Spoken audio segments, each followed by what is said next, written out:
रीवा की वो murder mystery जिसने पुलिस को सुलझाने में तो ज्यादा वक्त नहीं लगा, पुलिस ज्यादा देर तक उलझी नहीं, लेकिन जितनी देर तक पुलिस उलझी, पुलिस की समझ में नहीं आ रहा था कि आखिरकार मंजर क्या है, कातिल कौन हो सकता है।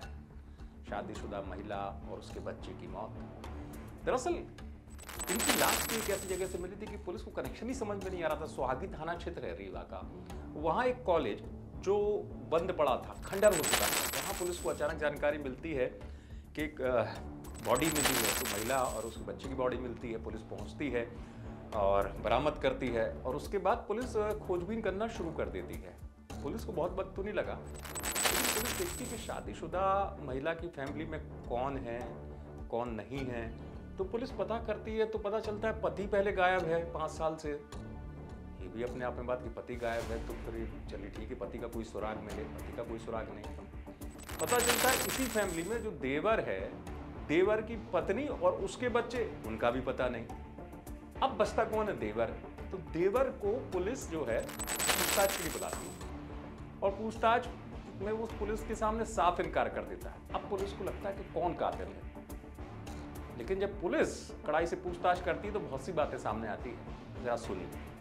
दिनांक 27/6/23 को लगभग 5:30 बजे के आसपास हमको सूचना मिली कि एक खंडहार कॉलेज है द्विवेदी जी का, जिसके छत में एक महिला की 30-35 वर्ष की महिला और एक 7-8 वर्ष के बच्चे की शव देखा गया है, जिसकी तस्दीकी हेतु हमारे पुलिस बल और हम उपस्थित हुए वहाँ, जहाँ पे एक महिला और बच्चे की संदिग्ध मृत्यु होना प्रतीत होती थी। तो उसमें शव वहाँ पे पाए गए, जिसका हमने तत्काल मर्ग इंटीमेशन करके और उसको फ़ोटो वगैरह लेके हमने वायरल किया, जिससे उसकी शिनाख्ती की प्रक्रिया हुई। तो लगभग हमको 6-7 बजे के आसपास जानकारी मिली कि ये मृतिका जो है, जिसके लिए हम मौके पे जाके उनके घरों में जाके उसकी तस्दीक की गई, जिसके द्वारा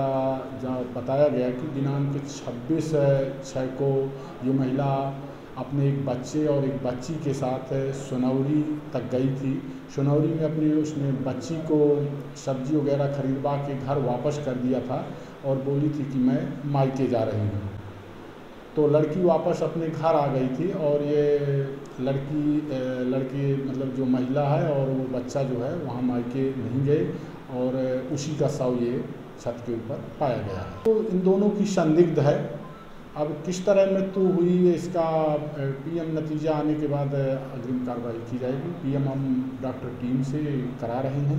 होगा तो मृत्यु तो संदिग्ध है, क्योंकि छत के ऊपर 3री मंजिल का ये है, खंडहार है, उसमें बच्चे का भी शव है, तो कहीं ना कहीं संदिग्ध मृत्यु तो है, इसमें कोई दो राय नहीं है। और ये जो है उसकी मृतिका की माँ ने भी बताया कि 26 तारीख को मेरी लड़की ने मेरी बात हुई थी सुबह 8 बजे मोबाइल से, और ये बोली थी कि माँ मैं आज आऊँगी। फिर मेरी 12 बजे बात हुई तो बोले कि आऊँगी, फिर इसके बाद उसका फ़ोन बंद होना। तो पुलिस अधिकारी बता रहे हैं कि ये संदिग्ध मामला है। ये मामला उस समय का है जब पुलिस ने पकड़ा था और पुलिस बॉडी को बरामद करके लाई थी, लेकिन हुआ बड़ा चौंकाने वाला।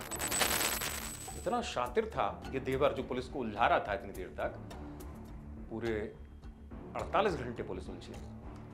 तो पुलिस ने जब पूछताछ की उसमें वजह बड़ी चौंकाने वाली बताई। बोले कि मेरा भाई गायब था, उसने अपनी पत्नी को छोड़ दिया ऐसे ही, मेरी पत्नी मुझे छोड़ के चली गई, मुझे अपनी भाभी से लगाव हो गया था, हमारी दोस्ती हो गई थी। तो बात दोस्ती तक नहीं थी, दोस्ती के बाद उसको लगा कि भाभी जो है, भाभी उससे शादी कर ले, मना कर दिया उसने। उसके बाद वो माना नहीं, वो प्लान बनाता रहा कि शादी के लिए मैं कैसे मनाऊं। लेकिन इस बीच उसे पता चलता है कि उसकी भाभी की किसी और से दोस्ती हो गई। उसके बाद ही वो ये खौफनाक साजिश रचता है, 2 लोगों की हत्या कर दी जाती है।